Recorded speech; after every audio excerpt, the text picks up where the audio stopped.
Hello everyone, welcome to my YouTube channel. In this video, I will show you how to perform a titration step by step with the calculation part. Titrations are done to figure out a concentration of one solution with the help of another solution whose concentration is already known.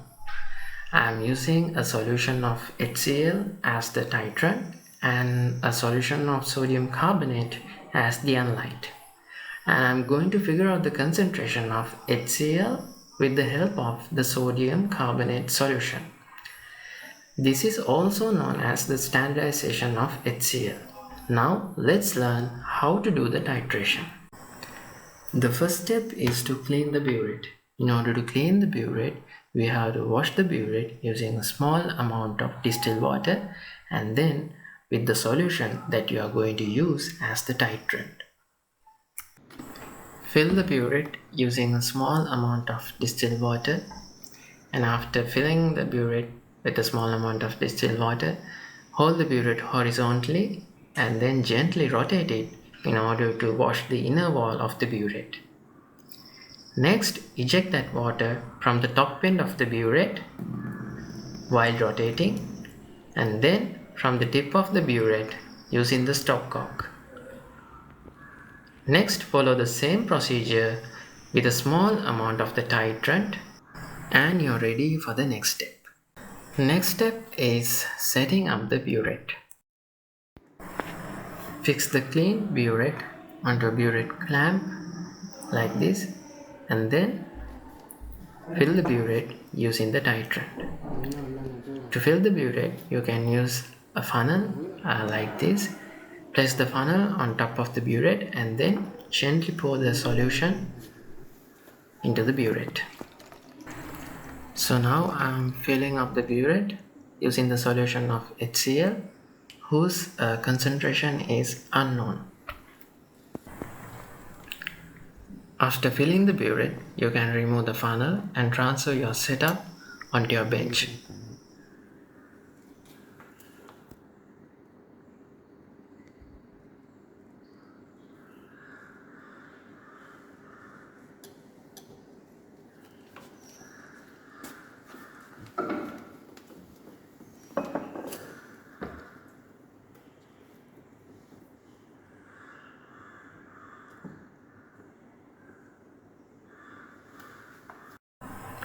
Always make sure to regard the bottom end of the meniscus when you are taking the burette readings. So if you fill up to the 0 level, your meniscus should look like this.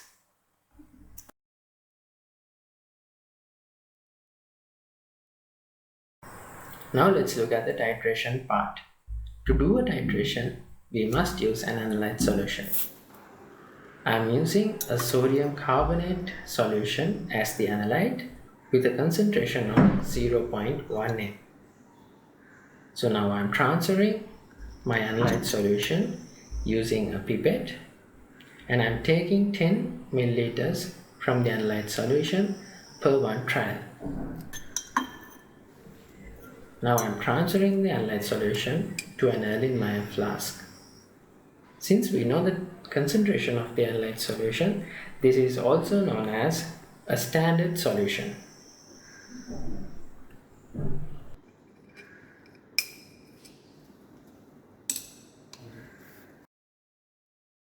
Now I am adding few drops from the methyl orange indicator into the Erlenmeyer flask containing the analyte solution, and for this titration, this indicator will change its color from yellow to red at the end point.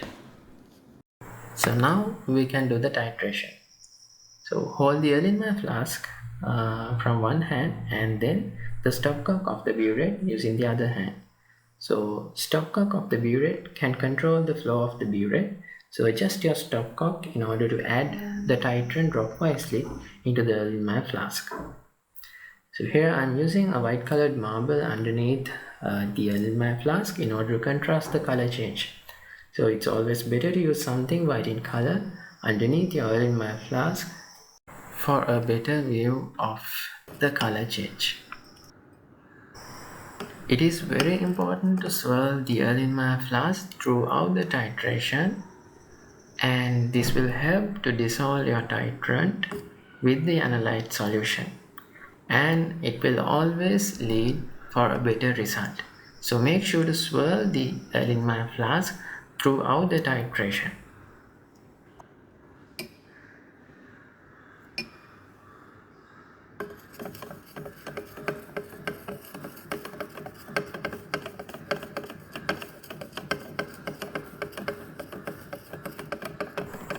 So my indicator here is methyl orange, and basic color of methyl orange is yellow, as you can see. Since I'm adding hydrochloric acid, which is an acidic solution, this should change to red color. So at the end point, color of my solution should be red.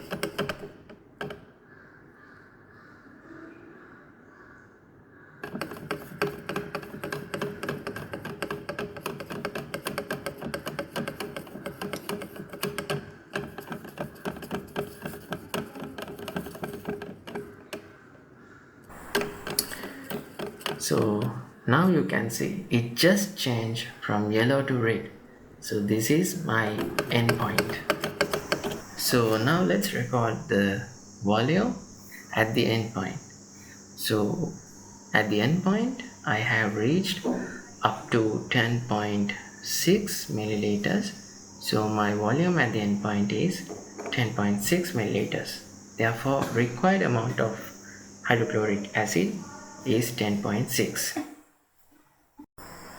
Normally in titrations, 3 trials are done for a better accuracy. So you can follow the same procedure for 2 more trials, and just take the average volume of all 3 trials.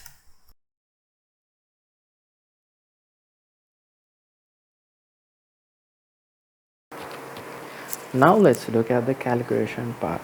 Remember, we use hydrochloric acid as the titrant, sodium carbonate as the analyte. So here we have to figure out the number of moles of sodium carbonate, and using the stoichiometric ratio we can find out the number of moles of hydrochloric acid. From that we can find the concentration of hydrochloric acid.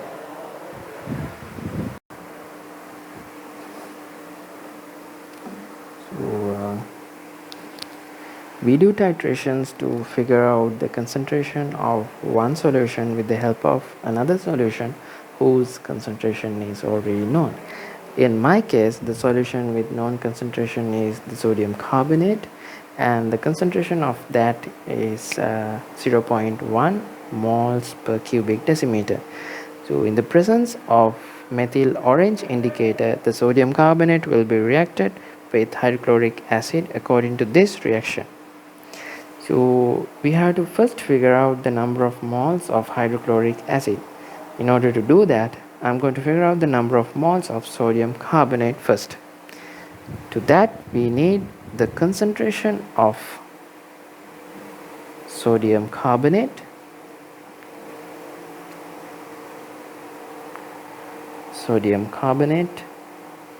and that is 0.1 moles per cubic decimeter. And then I took 10 milliliters from the sodium carbonate solution for my titration.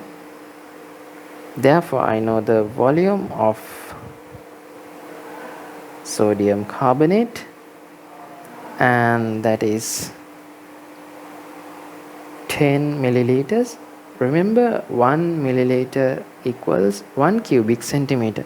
So I'm going to write this in cubic centimeters. Now I can find the number of moles using this equation. N equals CV. Here C is the concentration and V is the volume. So the number of moles of sodium carbonate equals 0.1, which is your concentration of sodium carbonate, multiplied by the volume. Remember to convert the unit here. So it's in cubic centimeters or milliliters. You have to convert that to cubic decimeters. So you can divide by 1000 or else multiply by 10 to the power minus 3. So decimeter, cubic decimeter to cubic decimeter cancels off. So now the concentration, the number of moles is this much. So I can figure out the number of moles of hydrochloric acid using the stoichiometric ratio. Therefore, the stoichiometric ratio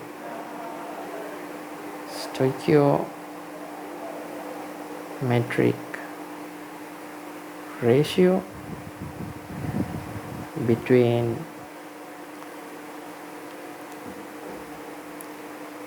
sodium carbonate and HCl equals 1:2, which means 1 mole of sodium carbonate will react with 2 moles of hydrochloric acid. Therefore, number of moles of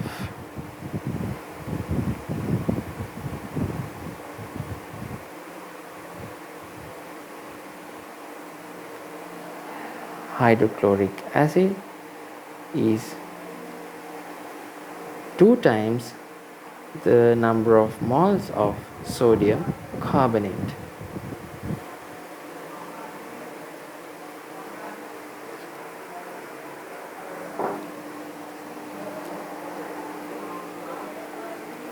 So this is 2 into 10 to the power minus 3 moles.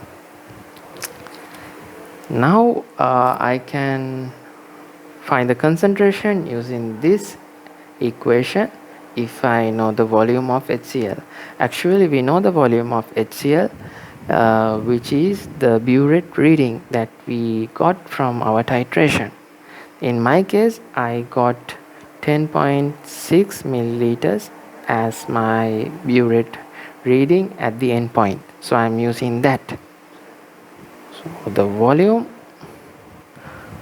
of HCl is 10.6 ml or cubic centimeters. Here it's cubic centimeters. Now I can use the same equation to figure out the concentration of the hydrochloric acid solution I had.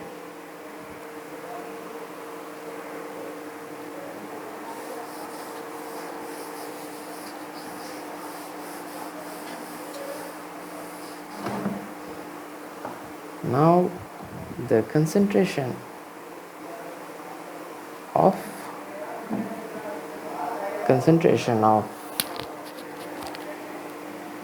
HCl equals number of moles of HCl divided by the volume, which is 10.6 cubic centimeters. Remember to convert that to cubic decimeters by multiplying it from 10 to the power minus 3, or else you can divide by 1000. Now this will cancel off. You will get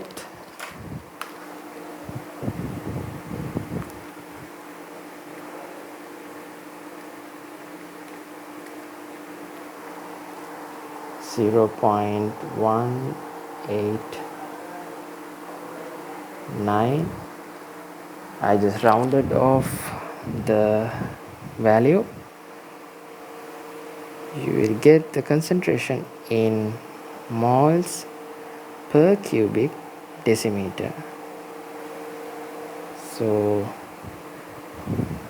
it is actually 0.189 molar. This is the concentration of hydrochloric acid.